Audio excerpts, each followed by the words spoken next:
Tô recebendo aqui a doutora Adriane Marcon, que é nutricionista e vai esclarecer as nossas dúvidas. Tudo bem, doutora? Tudo, e você? Prazer te receber novamente, viu? Prazer é meu, Jade. Doutora, a gente repara que de tempos em tempos tem dietas de famosas, dietas que prometem ser milagrosas e alimentos que resolvem todos os problemas de uma vida inteira, que na verdade caem às vezes numa fama momentânea. A gente tem que estar atento a tudo, não tem, doutora? Sim, com certeza. Eu falo que é desde comprar no mercado, né, para olhar a lista dos ingredientes, o rótulo que engana muito, até mesmo os produtos naturais, mais saudáveis ou que vêm da natureza, né, as combinações que a gente sempre fala. Então a gente tem que se atentar porque não existe um único produto que engorda ou emagrece, né, que faz bem ou que faz mal. Vai tudo da forma geral que você consome nas refeições, durante o dia. Sabe que aconteceu uma coisa muito interessante? Eu fui fazer despesa, como eu digo, fui fazer compra com meu marido e a gente estava escolhendo lá o suquinho do Davi. Eu falei, poxa, eu olhei assim, né? Meu marido escolhendo, eu falei, olha, é o mesmo ml, como podem ser valores tão diferentes, né? O preço estava bem diferente. Aí meu marido falou, eu te explico. Aí ele pegou o rótulo dos dois e começou a mostrar. Eu falei, mas você tá muito esperta, hein? Tá e mesmo. faz uma diferença boa mesmo, né? Só olha rótulo. Os dois eram suco de uva, mas aí você olha o rótulo, um tem um monte de ingrediente, o outro não tem quase nada. Isso, eu sempre dou essa dica, né? Porque normalmente as pessoas fazem o quê para comprar um produto no mercado? Olham a embalagem, né? Então, às vezes está escrito 0 açúcar, sem glúten, sem lactose, mas não significa que seja saudável. Então, tem que olhar a lista dos ingredientes para saber o que realmente contém lá. Quanto maior a lista, mais aditivos, conservantes, né? Tem. Quanto menor, melhor, mas a gente tem que ver, porque às vezes já que está escrito assim, sem glúten, que significa não tem o trigo, né? Mas às vezes não tem glúten, mas tem muito açúcar. Então, né, não adianta, a gente tem que ver tudo. Você está trocando 6 por meia dúzia, quase isso, né? Isso mesmo. Porque eu também percebo que a gente vive um momento hoje, pelo que todo mundo fala, todo mundo tem voz na internet, que alguns produtos viraram vilão. Tudo bem, tem pessoas que têm especificamente um problema e não podem, de fato, utilizar glúten, ou as pessoas que têm diabetes e, de fato, têm que diminuir mesmo, zerar, se possível, o açúcar ali dessas alimentações. Mas caso você não tenha uma doença, eu acho que há que se pensar, né? Por que eu estou procurando aqui um produto sem glúten exatamente? Porque às vezes você está fazendo uma troca que não é positiva para a sua saúde, né? Aí depende, por exemplo, isso acontece muito com a lactose, né? Também. A pessoa não tem a intolerância. O glúten, às vezes a gente até pede para evitar, mesmo que não seja uma pessoa que tenha doença celíaca, que não pode com glúten, no dia a dia, porque ele é inflamatório para todo mundo. Então, chega uma fase, se você consome todos os dias em muita quantidade, ele acaba potencializando inflamações no seu corpo. Então, por exemplo, ele vai formando um machucadinho na parede do intestino, e aí passa substâncias e acaba... Se você é uma pessoa que tem muita enxaqueca, tem artrite, alguma inflamação, não é que ele vai te dar enxaqueca, ele potencializa a enxaqueca que você já tem. Então, a gente pede para se atentar no dia a dia, mas não significa que nunca a pessoa vai poder comer igual uma pessoa que é celíaca, né? E porque está escrito sem glúten, que é saudável, né? Então tem que olhar o rótulo, né? Vegano, né, Jaque? Vegano, eu ia falar disso agora. Os produtos veganos estão muito em alta, mas e aí, são saudáveis ou não são? Tem que olhar a lista dos ingredientes, porque às vezes é vegano porque não contém leite, não contém ovo, mas contém muito açúcar, né? Farinha de trigo. Então, a gente tem que olhar nas entrelinhas porque tem muita propaganda enganosa. E aí a pessoa paga mais caro e trocar 6 por meia dúzia, né? Fala com a gente um pouco agora sobre os produtos que são 0 caloria ou 0 açúcar. Eu estava conversando até com uma pessoa ontem sobre isso.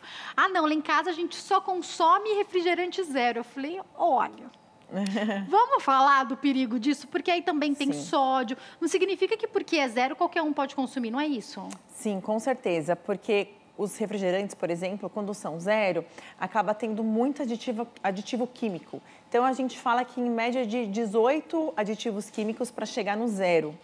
E isso, já que caloricamente falando, pode ser que seja, né, 0 calorias.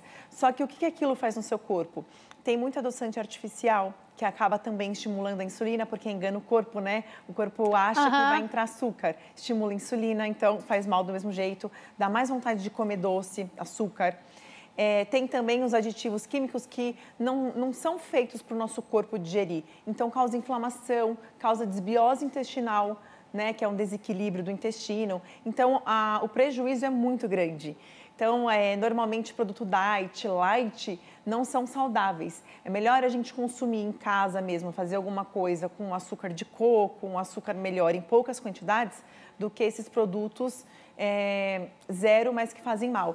E também as pessoas acabam consumindo em grande quantidade, porque é zero, é zero, posso tomar quanto eu quiser, né? Exatamente. Fala pra gente também sobre os sucos. A gente sabe que sempre é melhor, se você vai consumir, que consuma fruta, a doutora já nos ensinou aqui. Se for optar por um suco, que ele seja feito na hora, mas vamos para a realidade do brasileiro, muitas vezes não dá. E a pessoa fala, eu vou optar por comprar um suco. Tem escolhas que são melhores? Tem escolhas melhores. Quais são? O suco integral é quando ele não tem nem adição de água, de açúcar, adoçante, nada. É só a fruta ali. E aí, o que eu sugiro? Como o suco de fruta acaba tendo muita quantidade da frutose, né? Porque acaba tendo muita fruta ali, eu falo, coloca um pouquinho e completa o copo de água. Dilui. Então, por exemplo, os de uva, que geralmente é o que a gente compra em vidro integral, eles são muito fortes, né? São muito fortes. A gente consegue diluir, porque senão fica também excesso de frutose, que é o açúcar da fruta. Também não é legal, principalmente para um diabético, né? Ou para quem quer perder peso. Então, a gente colocando pouco, diluindo, é bem melhor. É a melhor opção. Eu já quero te perguntar sobre começar uma dieta e jantar salada de frutas. Eu vou anotar aqui para não esquecer, já que você falou da frutose. Legal. Chegou pergunta para a gente da Luciene, do Espírito Santo, né? Obrigada pela participação, Luciene. Um beijo para você. E ela quer saber qual alimento é bom na ajuda a combater a ansiedade. Existem alimentos que ajudam, doutora? Existem. Ansiedade, a gente tem que ver, né, a raiz dessa ansiedade primeiro, mas em relação à alimentação, tem os alimentos que são fontes de triptofano. O que é? Ele é um precursor daquele hormônio, serotonina, que nos dá a sensação de prazer e bem-estar. Então, quando a gente está com uma queda de serotonina, normalmente à tarde, por isso que às vezes tem pessoas que à tarde têm vontade de comer doce. A gente já tem uma queda natural. Sério? Tem gente que tem vontade de comer doce. O quê? Chocolate? Nunca ouvi falar. Quase todo mundo, né? Exato. Porque a gente já tem uma queda natural desse hormônio. Quando a gente tem uma queda, como é um hormônio que dá sensação de prazer, a gente quer buscar prazer nos alimentos. Então, as castanhas são fontes de triptofano, o cacau, né? Então, você consumir até um chocolate, mas que tenha bastante cacau de qualidade, ajuda os nozes, as oleaginosas de um modo geral. A banana tem triptofano, a gente até falou outro dia, né, aqui, banana com canela, por que ajuda na vontade do doce? Além dela ser doce, para quem tem muita ansiedade, é legal, por exemplo, à tarde, fazer uma banana com canela, jogar um cacau em cima. Nossa, me deu até água na boca agora, é uma delícia, né? E aí, tudo bem esquentar as frutas? Eu já te perguntei isso outra vez, mas para quem não ouviu ainda. Se você, claro que é melhor in natura, mas se você é uma pessoa viciada em açúcar e você quer trocar, é melhor você esquentar do que comer o açúcar. Mas daí depois você vai mudando, né? Come às vezes mais sem esquentar, in natura, e aí vai revezando até ir se acostumando e retirando esse açúcar aí. Como que eu posso comprar? Que tipo de cacau eu compro para colocar nessas misturinhas, por exemplo, com a própria banana? O ideal seria, se você for fazer, por exemplo, com a banana, como ela já é doce, você colocando um pouquinho só, assim, uma colher de café, pode ser o 100%. Então, o 100%, o alcalino, que ele fica com sabor menos residual, tem o alcalino e tem o natural. Agora, se você vai fazer uma receita, você também pode comprar o 100%, porque você vai colocar, às vezes, ou um açúcar de coco ou um adoçante natural e vai adoçar. Então, já dá aquela mistura que até quebra um pouco, não fica tão doce o doce, né? Isso, dá um contraste bom, né? Então, 100% seria o ideal. E ele tem muitos, tem antioxidante que ajuda a combater os radicais livres, tem bastante vitaminas, minerais, é muito benéfico para a saúde. Doutora, banana, tem diferença de banana para banana? Tem as que são melhores? Tem a banana nanica, por exemplo, ela é mais doce, né, do que a maçã. Aí depende, por exemplo, quem tem o intestino muito solto, eu indico mais a maçã, que ela ajuda a prender um pouco. Quem tem o intestino preso, a nanica, que ajuda a soltar. Mas quem não tem esse problema, eu acho que o sabor, até nas preparações, fica melhor a nanica. Eu gosto também mais. Acho, né? Ela é um pouquinho mais doce, né? Mais gostosa. Agora, doutora, a gente está falando aqui de fruta e o que eu vejo muitas pessoas fazendo é começar uma dieta. Então, eu vou tirar o doce, eu vou zerar o doce. Só que aí exagera na fruta, ou faz logo uma salada de frutas para a noite. Isso. Então, o café da manhã tem fruta, o almoço tem fruta, a janta tem fruta. E não se preocupa com essa quantidade, com a escolha de fruta. Isso também não pode ser perigoso? Com certeza, Jaque. Ótima pergunta, porque eu vejo muito no consultório esse erro. Então, muitas pessoas, doutora, mas estou seguindo certinho a dieta, não consegui perder. Quando eu vou ver excesso de fruta. E a fruta, tudo que é carboidrato, a gente tem que dosar a quantidade, né? e evitar comer sozinho, porque a absorção é mais rápida, dá vontade de comer mais depois. Então, as frutas são carboidratos, né? Independente, algumas têm mais açúcar, outras menos. Independente de qual você for consumir, é legal dosar quantidade. Então, quantidade quantas? Às vezes a pessoa não tem noção, né? Uma média, uma pessoa normal, umas 3 por dia, não de uma vez, ao longo do dia. Então, eu tô com fome, se eu comer uma banana não vai saciar. Que é o que muitas vezes o que a gente faz, começou uma dieta, quer comer de 3 em 3 horas, nos intervalos, eu vou comer uma fruta, mas come sozinha, né? Isso, aí é legal colocar uma castanha junto, que tem gordura boa, ou colocar um iogurte, ou café da manhã, come um ovo primeiro, depois come a fruta. Seria o ideal. Aveia é uma boa? Muita gente gosta também. Uma boa, porque tem fibra e ajuda a melhorar a absorção, né, do carboidrato. Então mistura com alguma coisa, né? Isso. Doutora, aqueles mix que a gente compra hoje em dia, já vem de um mix pronto, que tem granola, às vezes tem uma uva passa, tem várias coisas ali. Alguns têm até açúcar, inclusive, né? Sim. É uma boa escolher isso para comer com fruta? Como escolher o melhor tipo? O melhor tipo é você comprar a parte, que a gente fala as oleaginosas, né? Quais são? Castanhas, nozes, amêndoas, castanha de caju, do Pará.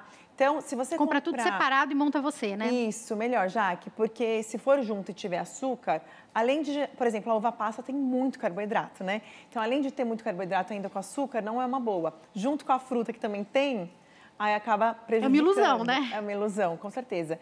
Tem receitas muito legais de granola saudáveis, que são fáceis. É só você misturar, por exemplo, as oleaginosas, sementes, acrescentar valor nutricional e pode adoçar com um pouquinho do néctar de coco e colocar no forno. E aí ela fica muito mais gostosa e saudável. Ai, que delícia. Ó, chegaram mais perguntas para nós. A Marlene de São Paulo diz que tem 83 anos e gosta de consumir o açúcar demerara. Ela quer saber se pode continuar, se é uma boa opção. Tá, depende das quantidades, porque o açúcar demerara, ele é açúcar igual os outros. A diferença é que ele contém mais nutrientes do que o branco refinado, né? Mas o índice glicêmico dele, ou seja, ele vira açúcar rápido no sangue. É alto. Para quem é diabético, não pode nenhum tipo de açúcar. Para quem não é diabético e quer consumir em poucas quantidades, qualquer um é melhor do que o branco. Mas tem que se atentar nas quantidades, Jaque. O açúcar de coco, ele, de todos, é o que tem o índice glicêmico ainda um pouco menor. Mas a quantidade também é o que predomina, né? Uma frase que não existe, né? Seria menos pior, digamos assim, né? Já que é para escolher um açúcar. E aqueles açúcares que algumas marcas têm, o açúcar light, é uma boa opção? Não gosto de light, porque o açúcar... O que seria o açúcar light? Então, o que eles fazem? Eles fazem uma mistura de vários adoçantes artificiais para diminuir as calorias. Só que daí acaba tendo muito aditivo químico, é refinado. Igual refrigerante, no fim das contas, né? Você tá se enchendo de outras coisas que não precisaria, né? Exatamente. Em troca de uma caloria zero. E aí eu gosto de falar sobre isso, que é... Obrigada, viu, Marlene? Um beijo para você. Que é essa nossa busca pelo mínimo de caloria sempre, sem levar em conta o todo. Às vezes uma fruta tem mais caloria do que um doce, até, do que... Exato. Mas nossa, o chocolate, se eu comer esse pedaço, é exatamente a mesma caloria de uma fruta. Mas espera aí, o que é melhor eu comer? Queria que você falasse sobre isso. Ótimo. Isso a gente tem que se atentar. Esse negócio de ficar contando calorias não é legal. Porque o exemplo, né? Eu sempre gosto de dar esse exemplo. A torrada. Muitas pessoas que fazem dieta vão comer uma torradinha. A torradinha, ela tem poucas calorias. Só que quando você come, o que aquilo faz no seu corpo? Se transforma em açúcar. Né? Por mais que seja pouco, estimula a insulina, se transforma em açúcar, não é legal. E não sacia, né, Jaque? Então, A bolacha também, né, água e sal? E tudo igual. O número, acho que são 3 ou 4 bolachas de água e sal, é quase a mesma coisa que um pão. E logo você está com fome, então, de repente, será que se você quer muito, conversou com o seu nutricionista, não pode comer um pão por dia? É entender. Porque daí você come 4 bolachinhas, está com fome, acaba comendo pão do mesmo jeito. E aí a pessoa sofre, né, e desiste de fazer uma dieta porque, eu tô com fome. E esses alimentos estimulam a vontade de comer mais. Então, não é legal. Já, por exemplo, as mesmas calorias que tem na torrada, você pegar um abacate, que é uma fruta calórica, o corpo usa... Que a pessoa fala, abacate é muito calórico, mas é melhor do que a torrada, né? Muito mais. O corpo usa para a produção de hormônios, para te dar energia, saciedade. É totalmente diferente. É por isso que a gente está te dando aqui várias dicas, mas vale a pena você procurar um nutricionista para ele ver o que é melhor para você, para o seu dia a dia, para a sua idade e para suas necessidades. Se você faz academia, se não faz, se precisa de mais ou menos energia, isso também vai depender de pessoa para pessoa, né? Porque, por exemplo, uma pessoa que faz muita atividade física, treina pesado, ela super pode comer um pão, comer um alimento de alto índice glicêmico depois do treino. O contrário de quem não faz. E aquilo que você falou também, né? Ai, gosta muito de doce, está muito acostumado com açúcar. Tem opções que vão estar ali no meio do caminho, como de repente aquecer uma fruta para um começo, até você ir mudando isso completamente, e né? mudando o paladar, né? Isso vai ajudando. E aí a pessoa não vai sofrendo, vai fazendo trocas que são para a vida e não temporárias, né? Para sempre, né? Para a gente sempre. poder manter de fato. Chegou a pergunta de uma pessoa que não quis se identificar, que é sobre o ovo. Ele quer saber se o ovo é saudável mesmo, doutora. O ovo já teve várias polêmicas, né? Mas o ovo, sim, é um alimento muito saudável, que vem da natureza. O ovo tem praticamente todas as vitaminas, tem muita proteína, né? Principalmente na clara. E na gema tem muitas vitaminas e minerais. Então, ele é uma ótima opção. Eu costumo indicar até, por exemplo, por refeição. Então, às vezes, se você come 2 ovos mexidos de manhã, não tem problema à tarde você comer de novo. O problema que tinha do ovo é que as pessoas fritavam no óleo e aí aumentava o colesterol. Mas não era pela gordura da gema, ela era pela gordura do óleo, dele frito. Né? Claro que já que nada nessa vida é bom em excesso. Nossa, então eu vou comer 5, 6 ovos por refeição. Não, mas uns 2 na refeição não tem problema nenhum, é ótimo. Tem um negócio aí que o brasileiro gosta, ouvi falar, não que eu goste. Pão com ovo. Essa duplinha aí. Então, estou pensando aqui, ó, num café da manhã, num café da tarde, naquela fominha, seja o ovo batido, assim, com um lanchinho do ovo com pão. Pode ser uma opção, escolhendo o melhor pão? Isso pode ser uma opção? Olha, é melhor isso, Jaque, do que comer o pão sozinho com manteiga, que não tem proteína, não vai dar saciedade. Porque toda vez que a gente coloca proteína, fibra, igual a gente falou da fruta, gordura boa, com carboidrato, melhora a absorção, evita aquele pico de insulina. Então, é muito melhor você comer, por exemplo, 2 ovos mexidos com meio pão para matar a vontade, do que um pão, 2 pães inteiros... só com a manteiga? Só com manteiga, com certeza.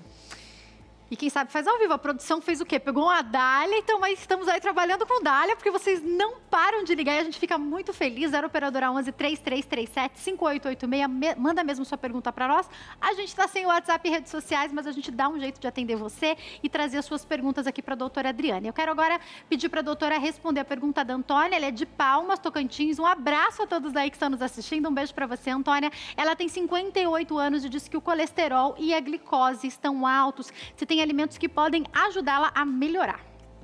Tem alimentos que ajudam a melhorar e principalmente os que devem ser evitados para não estimular mais, né? Perfeito. Essa insulina e tudo mais. Tanto o colesterol quanto a glicemia, o que ocasiona, né, essa taxa elevada?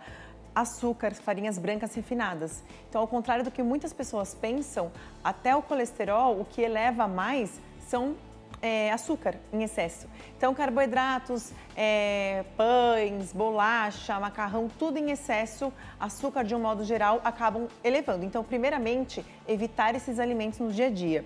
Segundo, prefira sempre os integrais, que tem fibras, melhor absorção. Porque quando a gente melhora a absorção do carboidrato, já que a gente evita picos de insulina, que o diabético, por exemplo, nunca pode, né, ter.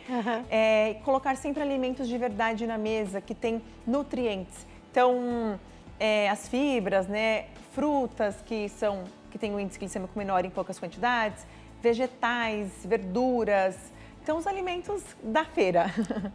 Aquilo que não abre, não é? Uma vez você falou isso, né? Tudo aquilo que você não tem que abrir assim, o saquinho, ó, descasca, não desembala. O que descasca e não desembala. Chegou uma pergunta pra gente da Lúcia da Bahia. Um beijo, Lúcia. Obrigada a todos da Bahia que estão nos assistindo. Ela pergunta do xilitol, se é bom. O que é o xilitol, doutora? O xilitol, ele é um adoçante, né, considerado natural. Assim, o xilitol... Esse tom do natural da doutora, não sei se isso é muito natural mesmo, não é? Que na verdade ele é natural, Jaque, mas o que acontece? Muitas pessoas, por ele ser um adoçante natural, acabam consumindo muito. Mas você consumindo muito, ele acaba dando uma desbiose intestinal. Né? Ele acaba fermentando muito um tipo só de bactérias. Então dá um desequilíbrio intestinal. Se você vai fazer uma receita, você é diabético e você quer substituir pelo açúcar, legal, tem o eritritol, que dá menos desconfortos. É bem parecido, mas dá menos desconfortos. Dosar a quantidade e ver aí seu intestino como tá. Então, assim, vai muito da quantidade que você consome, até eles que são naturais, né? Por isso que eu falei. Então, por exemplo, você vai fazer um bolo, se você colocar uma xícara, meia xícara de xilitol ou de açúcar de coco e você vai comer uma fatia do bolo, não tem problema. né? Agora, tudo eu vou pôr xilitol, aí acaba dando desconforto. Quanto que isso vai dar no dia? Quanto que vai dar de xilitol no dia, né? Então, Exato. o bolo foi com xilitol, o suco foi com xilitol, o café foi com xilitol. Soma isso no dia, né? Por isso que pode dar esse desconforto também, né? Sim, de todos os adoçantes... É o melhor. Né? Não, os que são melhores, o stevia, só que... Até anotei aqui para perguntar do stevia. Ah, legal. Mas não combina com tudo stevia, né? Então, é isso a questão. Nada é perfeito, né? O stevia seria o melhor, nutricionalmente falando, só que as pessoas estranham o sabor.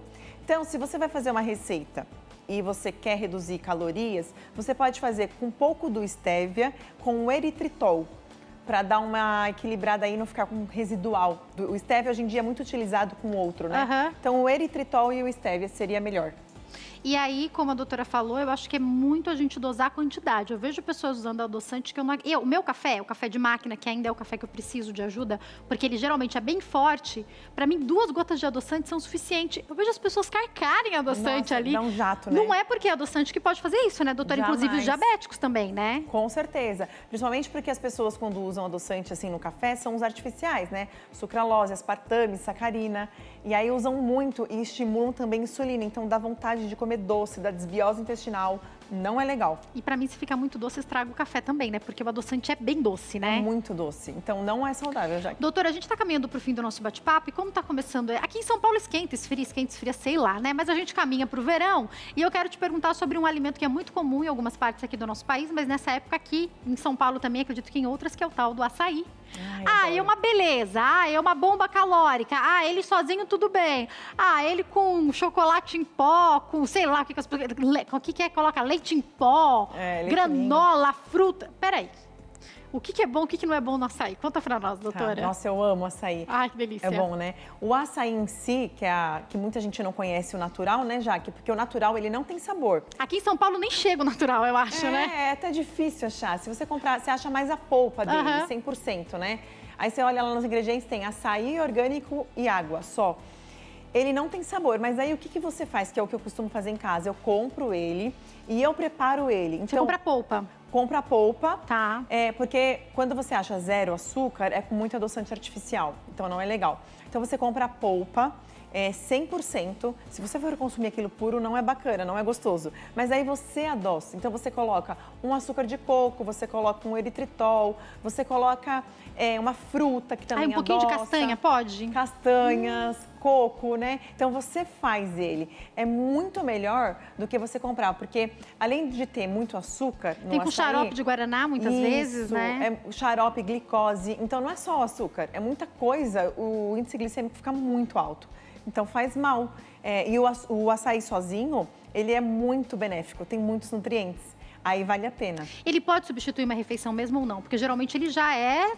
Normalmente... Já sustenta bem, né? Já. Normalmente, o que eu falo? As refeições intermediárias, sim. E aí você pode colocar até um pouquinho de whey protein para agregar proteína. Aí é bacana. Você está fazendo aquele consumo, como ela falou, misturando direitinho o que a gente precisa para uma refeição, isso. né? Doutora, para finalizar, fala pra gente sobre a tapioca, que também eu acho que é outro alimento polêmico. As pessoas pensam que podem e daí querem consumir muito. Explica para nós. Jaque. Porque é o que você falou, né? Pode ou não pode, começa a viralizar, né? Na verdade, a tapioca, ela é um alimento de alto índice glicêmico. Ela se transforma rápido em açúcar, mas a combinação faz a diferença. Então, se você vai fazer uma crepioca, você vai usar 1 colher de sopa dela com 2 ovos, que é a proteína, não tem problema. Agora, você vai fazer a tapioca sozinha com 5 colheres de sopa, o índice glicêmico fica alto. E um leite condensado no meio? Aí complicou, né? Aí já era. Um queijinho pode ser? O que pode estar no meio dessa tapioca? Então, o legal é fazer dessa crepioca. A crepioca pode ser um queijinho de boa qualidade, um queijo meia cura, né, maturado. Pode ser um patezinho de atum, de repente, de frango, né? Ou até mesmo para substituir a janta com uma carne moída, daí você coloca folhas junto, fica bem legal. Vou deixar o Instagram da doutora Adriane, lá tem sempre também dicas que ela vai colocando pra gente, que é @nutri.adrianemarcon, passando aí pra vocês. Doutora, muito obrigada e volte sempre, viu? Obrigada a você também pelo seu carinho, pela sua audiência e mensagens de todo o Brasil, a gente fica muito feliz, tá? Te espero aqui amanhã, se Deus quiser. Tenha uma excelente semana. Tchau, tchau.